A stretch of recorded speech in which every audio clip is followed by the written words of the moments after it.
मेरे प्रिय विद्यार्थियों, पीडीएस ग्रुप ऑनलाइन में आपका स्वागत है। मैं आपको कक्षा 9 की मैथ में आपका क्षेत्रमिति अभ्यास से पढ़ा रहा हूँ। बेलन का लंबवृत्तीय बेलन। लंबवृत्तीय बेलन में आपको कुछ चीज़ें बताए हैं कि बेलन में कैसे क्या चीज़ लगाना है, सवालों में कैसे आयतन ज्ञात करना है या पृष्ठीय क्षेत्रफल ज्ञात करना है, या इन सब के विषय में चर्चा कर चुके हैं।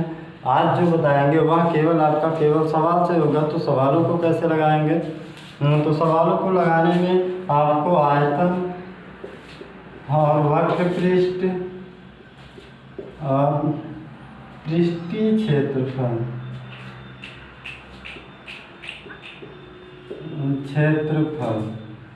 यानी पृष्ठीय क्षेत्रफल या वक्र पृष्ठ दोनों का लगभग एक ही बात है, और आयतन आपका उससे हटके है। तो सारी चीज़ें के विषय पे हम सवाल बताएंगे, कैसे सवाल को लगाना है। तो देखते हैं, आपका एक सवाल यहाँ पे लिखा गया है। आपका एक बेलन के आधार की त्रिज्या, एक बेलन है, उसके आधार की त्रिज्या 3 सेमी और ऊंचाई 7 सेमी है। इस बेलन का वक्र पृष्ठ ज्ञात कीजिए। अब बेलन जो होगा आपका कुछ इस प्रकार से, यहाँ पे जो होगा, यहाँ बेलन के आधार की त्रिज्या की बात की है, जो 3 सेमी त्रिज्या है, आधार की त्रिज्या मान लेते हैं। अगर ये हमारा मार्कर है, इसका आपका बेलन का आधार जो होगा, इस भाग पे अगर हम इसको खड़ा करेंगे तो इसके नीचे का जो वृत्ताकार भाग है, इसकी जो त्रिज्या बनती है वही चीज़ कह रहा है 3 सेमी है। अब बता दिया कि बेलन की ऊंचाई यानी इसकी ऊंचाई जो दिया है वह 7 सेमी है। तो यह हमारा एच होता है, यह हमारा आर होता है। अब चाहिए क्या, वक्र पृष्ठ किसका, बेलन का। तो बेलन का वक्र पृष्ठ ज्ञात करने के लिए क्या होता है, हमें सबसे पहली चीज बेलन का वक्र पृष्ठ सूत्र याद होना चाहिए। अब बेलन का वक्र पृष्ठ क्या होता है, यानी कि जो बेलन होगा, जैसे ये मार्कर है आपका, बेलन की आकृति है, तो इसके इस भाग को, जो ये साइड के भाग होते हैं, यही वक्र पृष्ठ कहलाता है। तो इसी को निकालने के लिए सूत्र होता है बेलन का वक्र पृष्ठ बराबर 2 पाई आर एच होता है। अब ये है आर और एच की जरूरत है वक्र पृष्ठ निकालने के लिए। तो इस प्रकार से वक्र पृष्ठ जब निकालेंगे तो आर भी है, एच भी है, बन जाएगा। 2 इंटू पाई की वैल्यू 22/7 रख सकते हैं। आर का मान 3, एच का मान 7, इससे ये कट गया। तो यहाँ पे हो जाएगा 2 3 6, 6 का गुणा इसमें कराएंगे, 6 दूनी 12 कर दो, हासिल 1 6 दूना 12 1 13, 132 सेमी स्क्वायर। जो इसका क्षेत्रफल आएगा, पृष्ठीय क्षेत्रफल यानी वक्र पृष्ठ, वह 132 सेमी स्क्वायर आएगा। अब अगर हम मान लो सवाल में तो इतनी ही बात कही थी कि बेलन का वक्र पृष्ठ ज्ञात करना है। अगर कह देता बेलन का आयतन भी ज्ञात करना है, तो बेलन का आयतन बराबर क्या होता है, पाई आर स्क्वायर एच होता है। अब यहाँ भी आर और एच की जरूरत है। सवालों को कुछ अपने तरीके से समझ लेना चाहिए। अगर हमें आयतन इसका निकालना होता तब कितना आता, मान लो ये तो यही पूछा था, आगे बात कर लेते हैं। तो ये क्या होगा, हम यहाँ पे भी पाई की वैल्यू 22/7, आर का मान 3 इंटू 3 और एच रख देते हैं 7, 7 से 7 कट गया, 3 3 का 9, 9 का 22 में पूरा कराएंगे, 9 दूना 18, 9 दूना 18 1 19, 198 सेमी क्यूब आएगा। तो इस प्रकार से इसका क्या हो गया, आयतन हो जाता है। अगर इसमें हो सकता है और कुछ बढ़ा के पूछ ले, यानी कि आधार, बेलन के आधार का क्षेत्रफल, यानी इस आधार का क्षेत्रफल पूछ लेगा।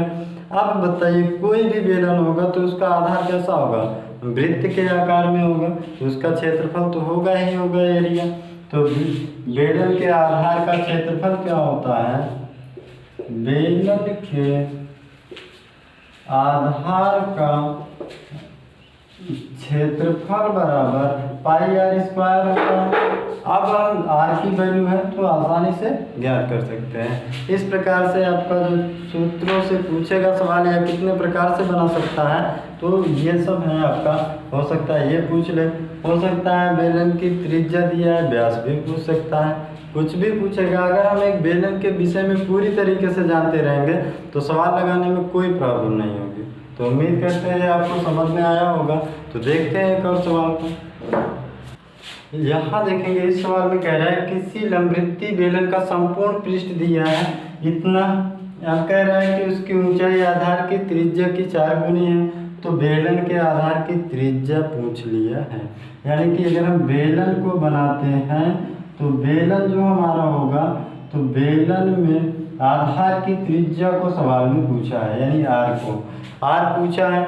अब ये जो दिया है संपूर्ण पृष्ठ, बेलन का संपूर्ण पृष्ठ क्या होता है कि कोई भी बेलन हो जब उसके पूरे भाग की बात हो, यानी कि ये जो सरफेस होता है साइड का ये और आधार और ऊपर के हिस्से को अगर पूरे की गणना की जाए तो वह संपूर्ण पृष्ठ में आ जाता है।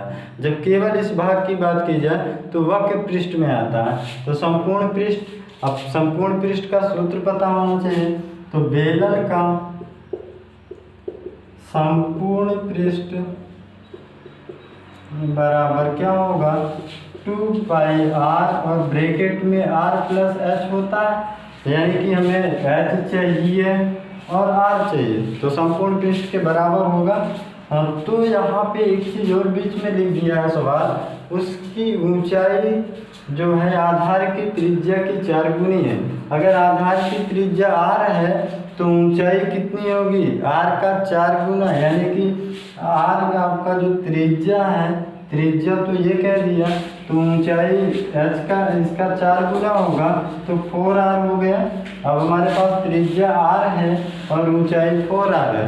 अब निकाल सकते हैं बेलन का संपूर्ण पृष्ठ दिया है तो यहाँ पे 1540 बराबर 2 पाई r, त्रिज्या को r ही दिया है, ब्रैकेट में r, h के स्थान पर 4r रखेंगे क्योंकि ये ऊंचाई है। तो यहाँ हल कर लेते हैं 1540 बराबर 2 पाई r, ब्रैकेट में यहाँ पे अगर जोड़ेंगे तो ये क्या हो जाएगा 5r, तो ये गुणा हो जाएगा। तो यहाँ पे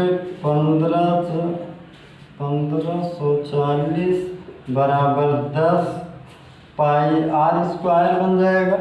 अब 10 से काटेंगे तो इसका 0 कट जाएगा। पाई का मान 22/7 इंटू आपका r स्क्वायर।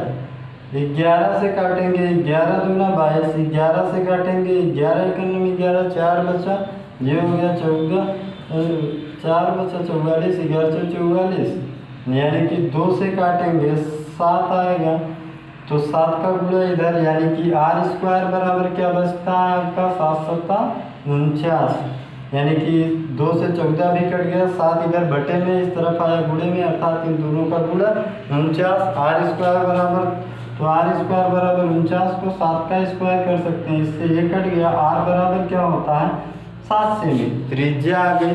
अब तो त्रिज्या आ गई तो ऊंचाई भी मिल जाएगी। अगर ऊंचाई भी मान लो पूछ लेता, यहाँ तो त्रिज्या ही पूछा था, ऊंचाई पूछता तो h बराबर 4 × 7, तो h बराबर 728, ये भी ऊंचाई हो गई। अब अगर आपसे पूछ लेता इसी में वक्र पृष्ठ क्या होगा तो वक्र पृष्ठ भी निकाल सकते थे, लेकिन जो पूछा था आपका त्रिज्या तो ये होगा 7 सेमी त्रिज्या। तो उम्मीद करते हैं समझ में आया होगा। देख लेते हैं एक और क्वेश्चन को। यहाँ आपका क्या है एक तीसरा सवाल है, कह रहा है एक 11 सेमी व्यास वाले बेलनाकार बर्तन में कुछ पानी है। यदि 5.5 सेमी भुजा का एक घनाकार ठोस पूरी तरह पानी में डुबो दिया जाए तो पानी में तो बर्तन में पानी की सतह कितनी ऊपर उठ जाएगी। यानी कि अगर कोई ठोस है, मान लेते हैं ये ठोस है आपका, इसकी भुजा 5.5 सेमी है। अब इसको अगर हम इस बर्तन में डालेंगे तो इसमें पानी है यहाँ तक मान लेते हैं, तो यह पानी क्या करता है इसके जाने पर यह इतनी ऊंचाई तक उठ जाता है। तो ये यहाँ से यहाँ तक उठ गया तो इसकी ऊंचाई पूछा है, ये h का मान क्या होगा कि पानी कितनी ऊपर उठेगा। अब आप समझिए कि जितना इसका आयतन होगा उतना ही ये स्थान घेरेगा इसमें। जब हम इसको उठाकर इसमें डालेंगे तो यह जितना इसका आयतन होगा उतने पानी को अपने स्थान से हटा देता है, तो वही पानी क्या होगा यहाँ से नीचे से हटेगा तो ऊपर जाएगा। तो कहने का मतलब इसका आयतन ये इतने भाग के आयतन के बराबर होगा। तो यह हमारा क्या है बेलन है, यह क्या है घन है, घनाकार की बात किया है। तो घन का आयतन बराबर बेलन का आयतन। तो यहाँ पर लिखेंगे घन का आयतन बराबर क्या होता है भुजा क्यूब, और यहाँ पे बेलन का आयतन बराबर क्या होता है पाई आर स्क्वायर एच होता है। अब ये आयतन इस आयतन के क्या होगा बराबर होगा, क्योंकि इसका जब इसमें डालेंगे तो वही उतना पानी ऊपर जाएगा जितना इसका आयतन होगा।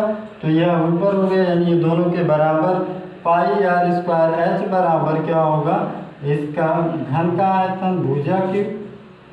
अब घन के आयतन की एक भुजा दिया है, यानी घन का आयतन तो निकल गया, और इसमें क्या होगा जो कह रहा है कि 11 सेमी व्यास, इस बेलन का जो व्यास है ये यहाँ से यहाँ तक टोटल लंबाई 11 सेमी है। अगर हम कहें त्रिज्या कितनी होगी तो यह तो व्यास है d बराबर आर बराबर कहेंगे 11/2 अर्थात 5.5 सेमी। तो त्रिज्या में 5.5 पता हो गया, तो यहाँ पर रखेंगे पाई का मान 22/7, और यहाँ पे आर का मान 5.5 दो बार रखेंगे क्योंकि आर स्क्वायर है, तो 5.5 इंटू एच, यही एच को पूछ रखा है।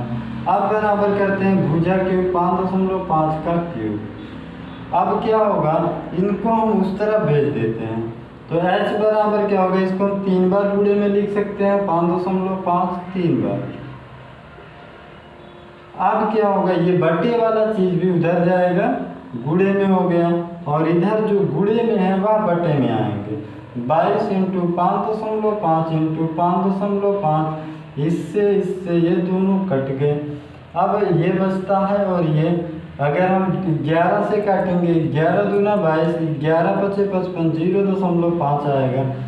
जब गुणा कराएंगे इनका तो h बराबर क्या प्राप्त होगा 5 सते 35, 3.5/2 बचता है।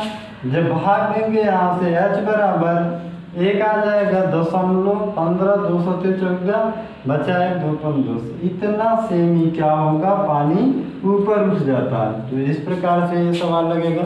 तो उम्मीद करते हैं कि ये सवाल भी आपको समझ में आया होगा। अगर इन क्वेश्चन में समस्या होगी या आप चैप्टर के सवाल लगाना, अगर उनमें कोई समस्या हो तो आप हमसे पूछ सकते हैं। हमारा व्हाट्सएप नंबर है 8127 148433। तो आज के वीडियो में बस इतना ही, धन्यवाद। सब्सक्राइब कीजिए हमारे चैनल को और बेल दबाना ना भूलें ताकि अगले वीडियो का नोटिफिकेशन आपको आसानी से मिल सके।